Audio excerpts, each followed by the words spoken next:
A biological safety cabinet is an enclosed, ventilated workspace for safely working with materials contaminated with or potentially contaminated with pathogens in the laboratory.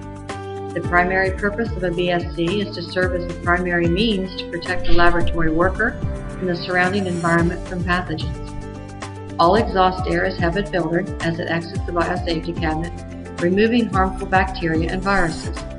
As with work on open bench tops, work performed within a BSC must be performed carefully and safely. Proper placement of the biosafety cabinet is critical to the safety of the operator and its environment. A biosafety cabinet should have at least 30 centimeters or a foot of space between its sides and the wall or any large obstruction. The cabinet should have at least 2 meters or 7 feet of space between its front aperture and the wall or any large obstruction, 1.5 meters or 5 feet of space when it's against laboratory furniture, such as a bench, and 3 meters or 10 feet of space when it's against laboratory equipment, such as another biosafety cabinet. It should be placed at least 1.5 meters or 6 feet away from opening doors or any other apertures that can interfere with the cabinet's airflow. A biosafety cabinet should be placed at least 1 meter or 3 feet away from any foot traffic. A projecting bench can minimize traffic and will not affect the cabinet's performance, provided the bench is situated at least 1 meter or 3 feet from the side of the cabinet.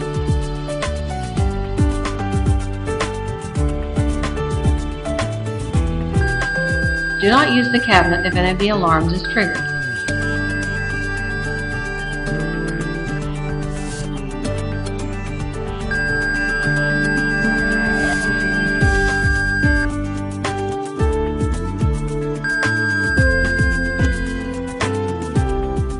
Do not stack boxes or objects on top of the biosafety cabinet, as this can damage the exhaust filter and disrupt the airflow.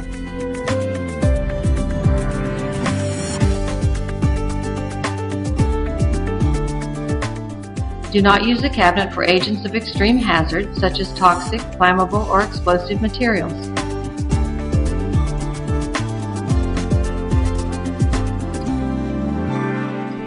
Biosafety cabinets need to be recertified annually to ensure the cabinet is working within the safety limits.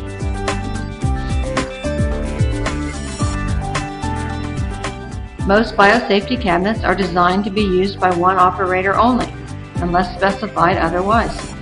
Any additional operator might break the air curtain and contaminate the materials.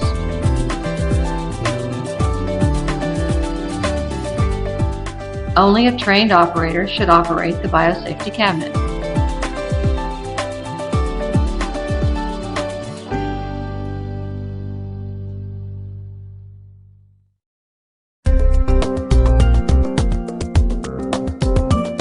In today's microbiological and biomedical research laboratories, procedures are conducted that can generate infectious aerosols and biohazards. These aerosols must be contained to protect laboratory personnel as well as the environment from exposure. Other procedures require a sterile environment with non-turbulent airflow so that cells and other cultures will not be contaminated while they're being handled. Both of these procedures can be performed safely in a biosafety cabinet using proper working technique. Prior to starting work, you must carefully assess the risk of the work against the laboratory's policy and plan the items and steps to be used in your procedure. List all the items required for your work, including equipment, cultures, media, and other materials. Your list will help you prepare the necessary items before starting work. Depending on the work being conducted, the risk assessment, and your laboratory's standard operating procedure, you should wear appropriate personal protective equipment, such as additional gloves,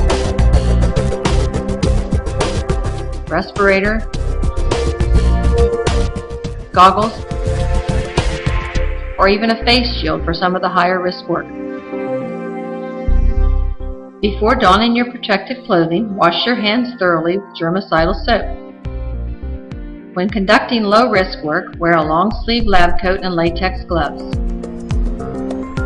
Ensure the gloves cover the cuffs of the lab coat.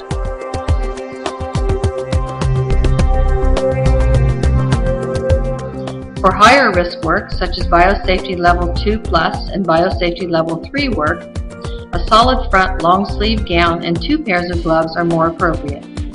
Make sure the top gloves cover the gown's cuffs. There should be no exposed skin. Risk assessment you've made earlier may determine a respirator should be worn or eye protection should be worn, as cultures may be transferred to and from the BSC. Gloves, garments, and other protective equipment will protect you from the agents you work with and will also keep you from contaminating the cabinet work zone, your cultures, and other research materials with skin flora.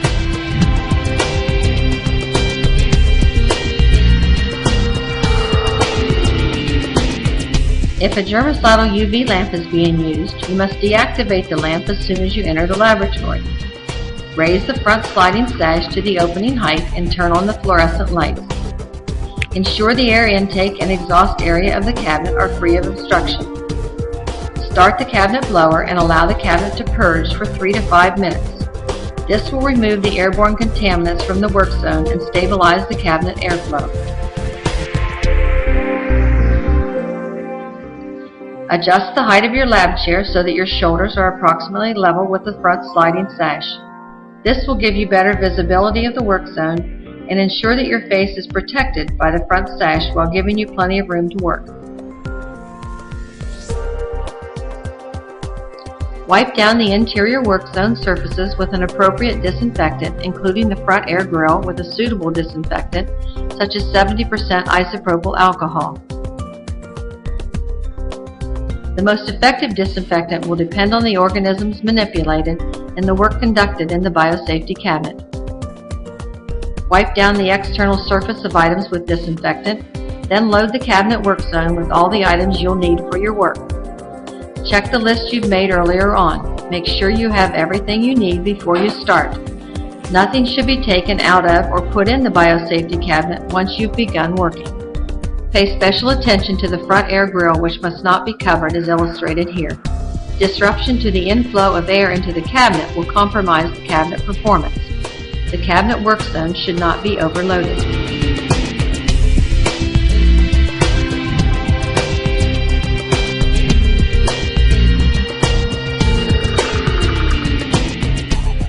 The biosafety cabinet work zone should be divided between 3 areas so that you have a clean area, a working area, and a contaminated area within the work zone. These areas must be located to minimize movement of clean items over contaminated items and vice versa.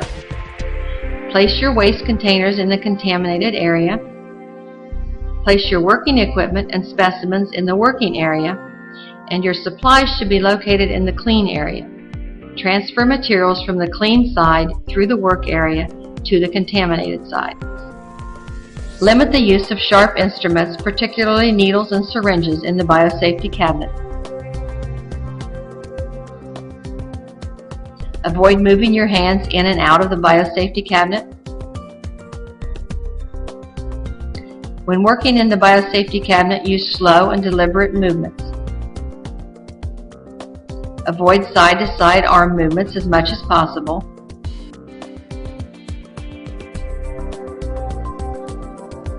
Enter and exit the cabinet from straight on.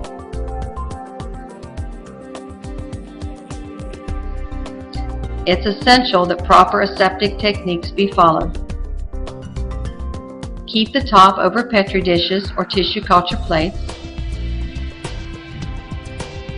Transfer viable material as far back in the cabinet as possible at work zone and always recap vials. Work with one specimen at a time and recap before going on to the next. Discard empty tubes immediately. This will minimize contamination of your work. If a spill should occur while working in the cabinet, do not turn the cabinet off. Remove your outer gloves inside the BSC as they may have become contaminated. Allow the cabinet to keep running as it will contain aerosols that may have been generated and will purge aerosols through the HEPA filter.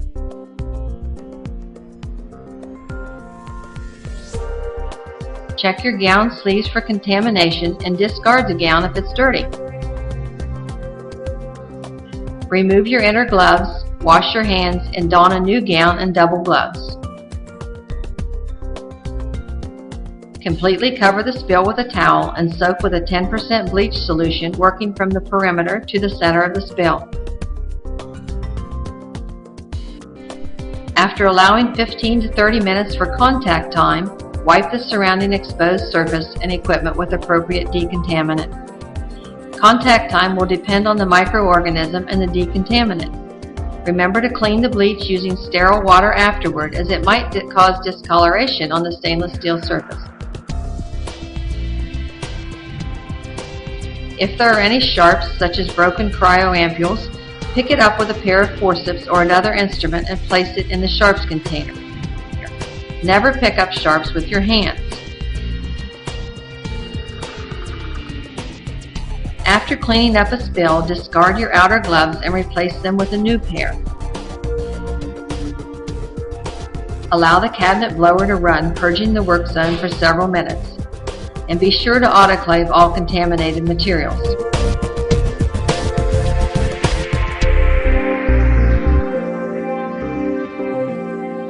After completing your work, run the biosafety cabinet for 2 to 3 minutes without activity to purge the air.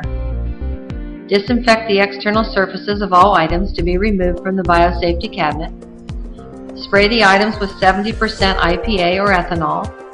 Leave it in the biosafety cabinet for 10 minutes and then wipe it clean. Follow your laboratory guideline for reusable and disposable item decontamination. Place all waste in the discard container within the biosafety cabinet. Remove, discard, and then replace your gloves. Then remove all the items that have had their surfaces decontaminated. Remove any waste, disinfect, and autoclave, or place in the appropriate waste stream.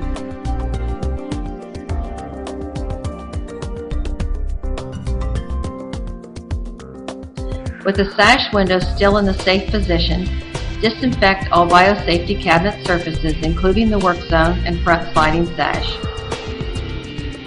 the work zone side and back walls, and the front grill.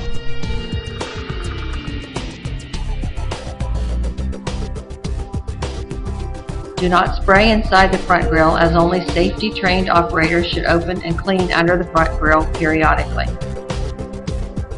Depending on the laboratory protocol, now you can shut down the cabinet, close the sash window, and turn on the UV lamp.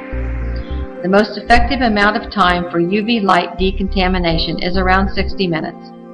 Some facility protocols specify cabinets should be operated continuously. Degown properly by removing and disposing your gloves and removing your lab coat. Wash your hands and forearms with germicidal soap and water. If you perform higher risk activities in the cabinet in the biosafety level 2+ or 3 laboratory, remove your outer gloves and then your gown, being careful not to contaminate your skin or street clothes. The outer gown and gloves should be disposed of as biomedical waste. Wash your hands thoroughly with germicidal soap and water. Biological safety cabinets are classified into 3 classes. These classes and the types of BSCs within them are distinguished in 2 ways: the level of personnel and environmental protection provided, and the level of product protection provided.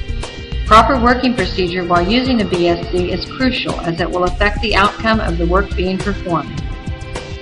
For more information and education, please visit our website at www.escoglobal.com.